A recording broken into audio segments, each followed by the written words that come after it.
எனக்கு மட்டும் என்ன ஆசையா இது இந்த விலைக்கு விற்கணும் அப்படின்னு. இதுக்கு வேலையும் ஜாஸ்தி. அது கூட இது நம்ம வந்து சுத்தபத்தமாவும் செய்யணும். நேத்து போட்ட வீடியோ இவ்ளோ வைரல் ஆகும் நான் கொஞ்சம் கூட எதிர்பார்க்கவே இல்ல. ஒரு 10 மணி நேரத்துல கிட்டத்தட்ட 15 லட்சம் பேருக்கு மேல பார்த்துட்டாங்க. அதுல நிறைய பேர் கால் பண்ணி கேட்ட ஒரே விஷயம், எப்படி ரெடி பண்ணணும்னு சொல்லுங்க, நாங்களே வீட்ல ரெடி பண்ணிக்குவோம் அப்படின்னு. அவங்களுக்காக இந்த வீடியோ. நெய் உருகுனதும் கேஸ் ஆஃப் பண்ணிட்டு தேன்மெழுகு சேர்த்துக்கங்க. தேன்மெழுகு நாட்டு மருந்து கடைகளில் கிடைக்கும், கட்டியாகவும் கிடைக்கும், தூளாகவும் கிடைக்கும். தூள் சேர்த்தோம் அப்படின்னா சீக்கிரம் உருகி வந்துடும். பூஜைக்கு பயன்படுத்துகிற பொருளில் தேன்மெழுகு சேர்க்கலாமா அப்படிங்கிறது நிறைய பேரோட டவுட்டு.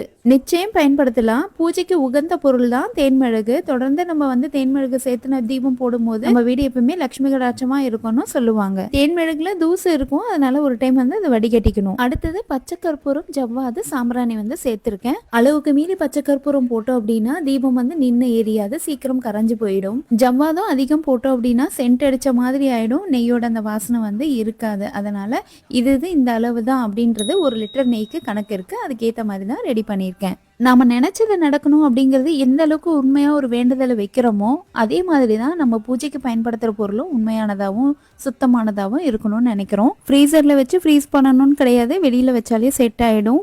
3 மாதம் வரைக்கும் வெளியில் வச்சிருந்து கூட நம்ம யூஸ் பண்ணிக்கலாம். இந்த மாதிரி ரெடி பண்ண டைம் இல்லை அப்படின்னா ஸ்க்ரீனில் தெரியிற வாட்ஸ்அப் நம்பரில் உங்கள் ஆர்டர் நீங்கள் புக் பண்ணிக்கலாம்.